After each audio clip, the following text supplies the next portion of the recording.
Okay भाई, तो आज हम बात करेंगे फ्रंट फुट कॉन्टैक्ट। मतलब फ्रंट फुट कॉन्टैक्ट ब्रेस, हमारा कॉन्टैक्ट ब्रेस क्यों नहीं हो रहा है, ठीक है ना। तो दो चीज़ें हैं, अगर आप नोटिस करेंगे कि जो हमारा जो फ्रंट फुट है दो जगह पे बेंड होता है। एक तो एयर में ही बेंड हो जाता है कई लोगों का, और एक पढ़ने के बाद यहाँ तक सही रहता है, बट यहाँ के बाद पढ़ने के बाद बेंड हो जाएगा, है ना।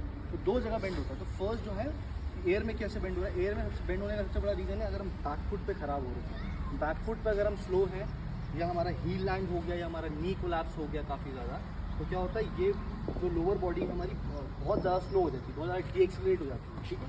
तो होगा क्या, उसे ये डीएक्सीलरेट होगी तो अपर बॉडी तो स्लो नहीं होगी, अपर बॉडी आगे ही निकलेगी। तो उससे क्या होगा, अपर बॉडी जब आगे निकलेगी ब्रेन को सिग्नल जाएगा कि बंदा गिरने वाला है, जो फास्ट बोल रहा है गिरने वाला है।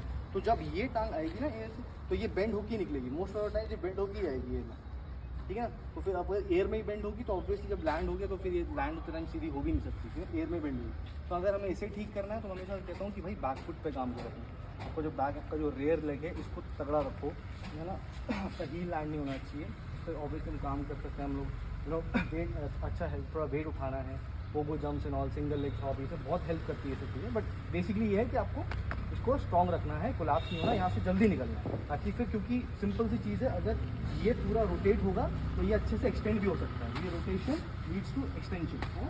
तो अगर ये अच्छा रोटेट होगा तो ये अच्छा एक्सटेंड होगा, तो ऑटोमेटिकली फिर ये आगे जाकर ब्रेस मिल जाएगा। अब सेकेंडली अगर यहाँ तक हमने सीधा रख दिया और यहाँ पे ब्रेस नहीं हो रहा है, यहाँ पे मुड़ रहा है, तो इसका सबसे बड़ा रीज़न है कि हमारे इसमें लैक ऑफ स्ट्रेंथ है।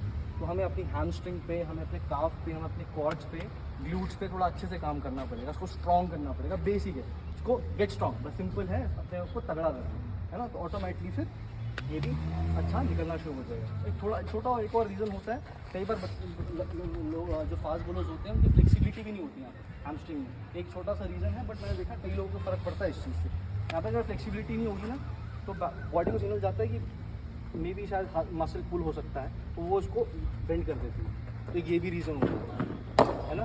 तो फ्लेक्सिबिलिटी, स्ट्रेंथ पे काम करना है और अपने बैक लेग पे काम करना है। इन तीनों चीज़ों पे काम कर लोगे तो ऑटोमेटिकली आप नोटिस करोगे। प्लस फ्रंट फुट कॉन्टैक्ट की ड्रिल्स भी साथ साथ में चलती रहनी चाहिए, है ना, ताकि ब्रेन को पता लगता रहे कि हाँ भाई फ्रंट फुट कॉन्टैक्ट से निकलना क्या होता है, ब्रेस कॉन्टैक्ट क्या होता है। तो वो भी ड्रिल्स प्लस आपका बैक लेग, आपका जो लैक, ये जो स्ट्रेंथ है, फ्लेक्सिबिलिटी हल्की फुल्की, और ये आप ब्रेस कर जाओगे आराम से, ठीक है ना। बट जो सबसे इंपॉर्टेंट चीज़ है, अगर मेरे से अगर आपका आज का टेक अवे लोगे, तो वो ये है कि भाई जो मैंने जो देखा है, जो मोस्ट नंबर ऑफ केसेस में ये होता है कि आपका जो बैक लेग है वो बहुत स्लो जाता है ना। तो बैक लेग स्लो होने से फिर ये एक्सटेंड हो नहीं सकता, ठीक है ना। इसको एक्सटेंशन होने के लिए इसको रोटेट होना बहुत इंपॉर्टेंट है।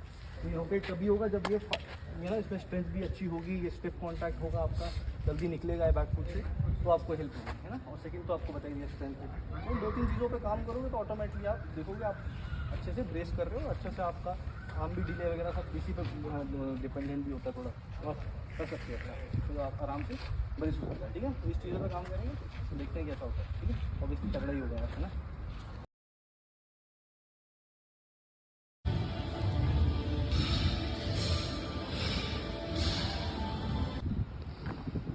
Rotate, rotate, rotate, rotate.